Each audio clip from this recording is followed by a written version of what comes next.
যুৱ প্ৰজন্মৰ মাজত আটাইতকৈ জনপ্ৰিয় খেলবিধে হৈছে ক্ৰিকেট খেল আৰু এই ক্ৰিকেট খেলক লৈয়ে এক বিশেষ প্ৰশংসনীয় পদক্ষেপ গ্ৰহণ কৰিলে বিজেপিৰ গোৱালপাৰা জিলাৰ যুৱ মৰ্চাৰ ৰংজুলি মণ্ডল সমিতিয়ে আৰু যুৱকসকলৰ মাজত থকা ক্ৰিকেট খেলৰ প্ৰতি যি প্ৰতিভা সেই প্ৰতিভা বিকশাই তোলাৰ বাবে বিজেপিৰ যুৱ মৰ্চাৰ যি ৰংজুলি মণ্ডল সমিতি আছে এই ৰংজুলি মণ্ডল সমিতিয়ে এদিনীয়া কাৰ্যসূচীৰে অনুষ্ঠিত কৰিলে ক্ৰিকেট খেল প্ৰতিযোগিতা।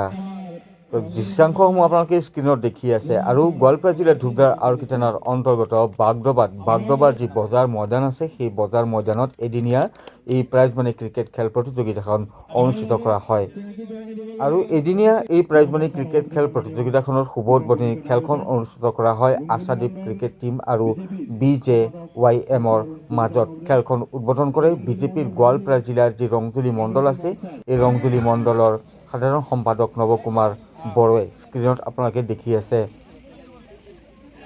বিজেপিৰ গোৱালপাৰা জিলা যুৱ মৰ্চাৰ ৰংজুলি মণ্ডলৰ উদ্যোগত যিখন এই এদিনীয়া প্ৰাইজমণি ক্ৰিকেট খেল প্ৰতিযোগিতা অনুষ্ঠিত কৰা হ'ল। এই প্ৰতিযোগিতাখনত গোৱালপাৰা জিলাৰ বিভিন্ন প্ৰান্তৰ পৰা কেইবাটাও দলে ইয়াত অংশগ্ৰহণ কৰাটো পৰিলক্ষিত হৈছে।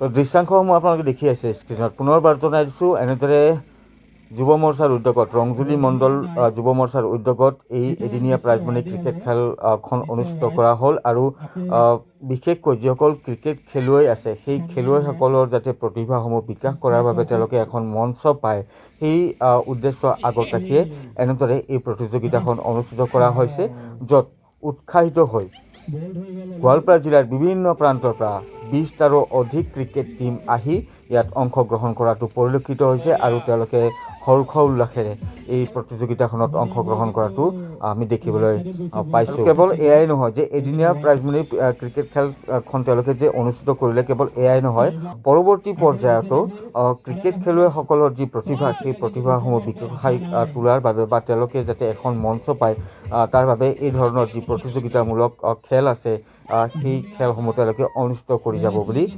জানিবলৈ দিছে। মন্তব্য আছে, মন্তব্য আপোনালোকক শুনাম, কিন্তু তাৰ পূৰ্বে দৃশ্যাংশসমূহ আপোনালোকক দেখুৱাই লৈছোঁ। তো ইতিমধ্যে আপোনালোকক উল্লেখ কৰি কৈছোঁৱেই যে গোৱালপাৰা জিলাৰ বিভিন্ন প্ৰান্তৰ পৰা 20টাৰো অধিক টীমে আহি অংশগ্ৰহণ কৰে এই এদিনীয়া প্ৰাইজমণি ক্ৰিকেট খেল প্ৰতিযোগিতাখনত আৰু তেওঁলোকে খুব আনন্দ পায় যে এই ধৰণৰ প্ৰতিযোগিতা অনুষ্ঠিত হৈছে আৰু সেয়েহে তেওঁলোকে উল্লাসিত হৈছে আৰু এনেধৰণৰ প্ৰতিযোগিতাসমূহ অনুষ্ঠিত হৈ থাকিব লাগে বুলি যিসকল টীম তাত উপস্থিত হৈছিল প্ৰতিযোগিতাখনত অংশগ্ৰহণ কৰাৰ বাবে তেওঁলোকে তেনেধৰণে মন্তব্য প্ৰকাশ কৰাটো দেখিবলৈ পোৱা যায়। ইতিমধ্যে মই আপোনালোকক উল্লেখ কৰি কৈছোঁ যে এই প্ৰতিযোগিতাখনত 20টাৰো অধিক দলে অংশগ্ৰহণ কৰে। শেষৰ যিখন ফাইনেল চূড়ান্ত খেল, এই চূড়ান্ত খেলখন অনুষ্ঠিত হয় NH টাইগাৰ আৰু 7 ব্ৰাদাৰৰ মাজত। NH টাইগাৰে 4 অভাৰত 80 ৰানৰ টাৰ্গেট দিয়ে আৰু অৱশেষত তেওঁলোকে জয়লাভ কৰিবলৈ সক্ষম হয় 25 ৰানত। বৰ্তমানৰ যিটো দৃশ্যাংশ আপোনালোকে দেখি আছে এয়া ফাইনেলৰ চূড়ান্ত খেলখনৰ যি প্ৰতিযোগিতা অনুষ্ঠিত কৰা হৈছিল এদিনীয়া প্ৰাইজমণি ক্ৰিকেট খেল।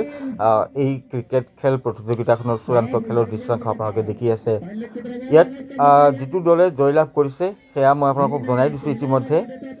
NH টাইগাৰ দলে জয়লাভ কৰিবলৈ সক্ষম হৈছে। তেওঁলোকক নগদ 5,001 টকাসহ ট্ৰফি প্ৰদান কৰা হৈছে আৰু ইয়াৰ লগে লগে যি বিজিত দল 7 ব্ৰাদাৰ্ছ তেওঁলোকক প্ৰদান কৰা হয় নগদ 3,001 টকাসহ ট্ৰফি। মেন অফ দ্য মেচৰ যি পুৰস্কাৰ সেই পুৰস্কাৰো প্ৰদান কৰা হয়। তো এই অনুষ্ঠানত যিসকল বিষয়ববীয়া আছে যুৱ মৰ্চাৰ গোৱালপাৰা জিলা যুৱ মৰ্চাৰে হওক বা মণ্ডল সমিতিৰে বিষয়ববীয়াসকল হওক তেওঁলোকে আহি উপস্থিত হয় আৰু খেলুৱৈসকলক উৎসাহিত জনাবলৈ তেওঁলোকে ভাষণ প্ৰদান কৰে। স্ক্ৰীণত আপোনালোকে দেখি আছে এয়া চূড়ান্ত খেলৰ যি দৃশ্যাংশ সেই দৃশ্যাংশ। এই মুহূৰ্তত আপোনালোকক শুনাব বিচাৰিছোঁ, মন্তব্য আছে সেয়া। ৰংজুলি মণ্ডলৰ যুৱ মৰ্চাৰ তৰফৰ পৰা আমি বাগদবাত এখনি এদিনীয়া ক্ৰিকেট টুৰ্ণামেণ্ট পাতিছোঁ। কিমানটা দলে অংশগ্ৰহণ কৰিছে? বৰ্তমানলৈকে 12টা বেছি হৈছে, মানে 15-18টামান হ'ব। বৰ্তমান কি দিব প্ৰাইজ? প্ৰথম প্ৰাইজ আপোনাৰ 5,001 টকা, ছেকেণ্ড প্ৰাইজ 3,001 টকা আৰু লগত ট্ৰফি থাকিব আৰু মেন অফ দ্য মেচত ফাইনেলত ট্ৰফি দিম।